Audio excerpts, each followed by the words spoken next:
We have learned now that the Bills have said bye-bye to Stefon Diggs, sending their high-maintenance pass catcher to the Texans for just a 2025 second-round pick, and Buffalo tossed in an extra pick to Houston. They'll receive a 5th and 6th-round pick in 2025, which is not worth much, but they got an extra pick. All right, so let us discuss the question. The Bills trading away Stefon Diggs to the Texans. Are you surprised by this? So I've got Granny Smith, Johnny Cash, and Tapper. And we will tie all of these things together, and we're going to forget about it is what we're going to do. We're going to forget about it, just like the Bills have forgot about it to the wide receiver. So to answer the question, are you surprised by Stefon Diggs being traded? I would answer that by asking another question. Have you not been listening? That's a bad job by you. Now, the only question I have is, why did it take so long? Why did it take so long? That's what I'm curious about. This should have happened 2 years ago. 2 years ago, this should have happened. Now, we have been preaching from behind these microphones about Stefon Diggs. I think I went back through my notes, and I think I've done a half a dozen Maller monologues on Stefon Diggs' time up in Buffalo, that he had become as rotten as a Granny Smith with worms. And as we have said in numerous Maller monologues, giving our sermons here, one bad apple can spoil the entire bunch. Now, we tried to warn these guys, and we got a lot of Bills Mafia that like this show. God love them. I like Bills Mafia. They're nuts. Lunatics, right? Jumping into tables on fire. Passionate fans. And I tried to explain to people like Andy the comic book guy, Derek the Bills Monster, Mark the Walker, Philexis, America's favorite drag queen caller. I tried to explain to these nimrods. I said, listen, I see the light. I have no skin in the game. I'm telling you.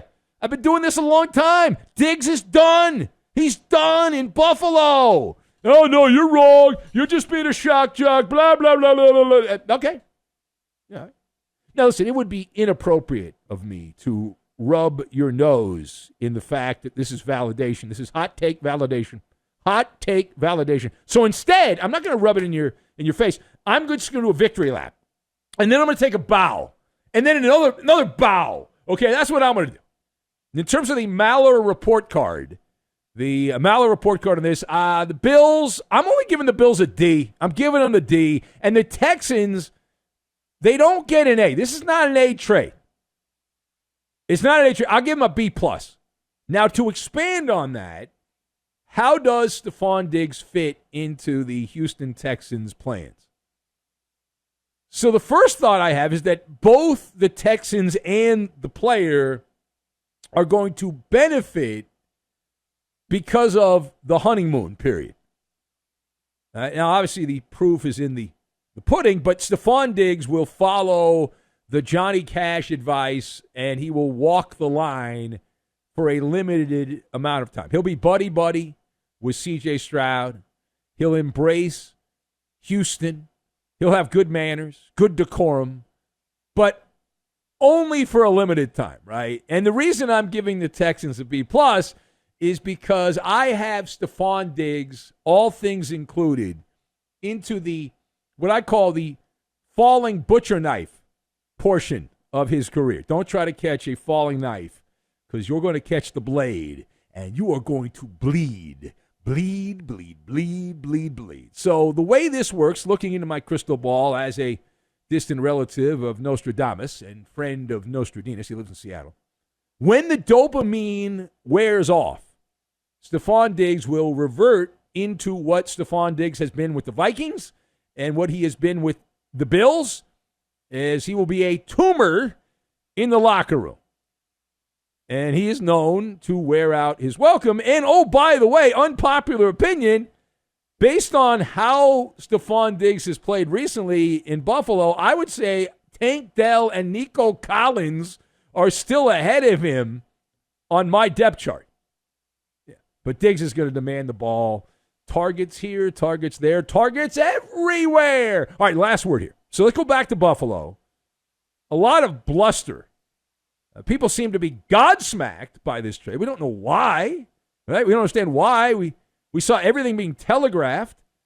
I guess other people had blinders on, but the other factor here, there's a lot to pick apart, and we'll try to pick all of it apart here in the hour of Stefon Diggs. But how much of a body blow is the loss of Stefon Diggs to Josh Allen and the Bills? So here's another case where my take, I believe, is not like most others. Like I've been reading some of these people who are supposedly experts and pundits, and they're like, oh my God, OMG, what is going to happen to Josh Allen? But using my palm reading skills, Stefon Diggs leaving Josh Allen will be negligible in terms of impact for Josh Allen. Here's why. All right, Stefon Diggs was already a declining asset, providing piddling results at the end of his time with the Bills. Imagine you're playing that classic 1980s arcade game Tapper, and you're in the shoes of a bartender, and you've got to serve those eager, thirsty consumers, right, the patrons, while collecting all those empty mugs and all the tips in that game. And you, in this one, you mix, as a bartender, you mix equal parts pouty face and poor production, and what you get is a lethal cocktail. And so the patience ran out. The patience should have run out earlier, and that's why I gave the Bills such a low score on the Mallet report card. They get the D because this should have happened a while back, and the Bills would have actually gotten something of value for Stefon Diggs. But instead, they waited. They waited for him to have multiple social media kerfluffles and little incidents that were dismissed by Bills apologists like Andy the comic book guy and others. But if Diggs was still balling, he'd obviously still be in Buffalo. Like, it's one of these things, we see it all the time. It's not just in sports, it's in any business, right? I've worked in radio my entire adult life, and I've known people who had radio shows who were complete ass 1,000 to 1,000 holes, right? But they got ratings. They made the company money. People liked them. They were popular. But the moment the audience left, they were gone, right? Yeah, the company got rid of them. But as long as the audience was there, it's like, well, okay, you can be an a-hole and a schmuck, and we'll put up with it. And the same thing goes in any business. And in sports, you look at Stefon Diggs and what he did. If he was still out there catching a bunch of passes in big games and all that, then he would have stayed. But spoiler alert, he wasn't. And Stefon Diggs has crossed the Rubicon. In real life, in your 30s, you're young, but in sports, you're getting old.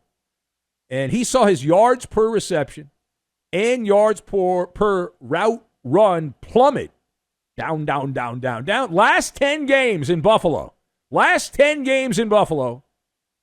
Stefon Diggs averaged 8.9 yards per reception and had one touchdown and a catch rate of 58%.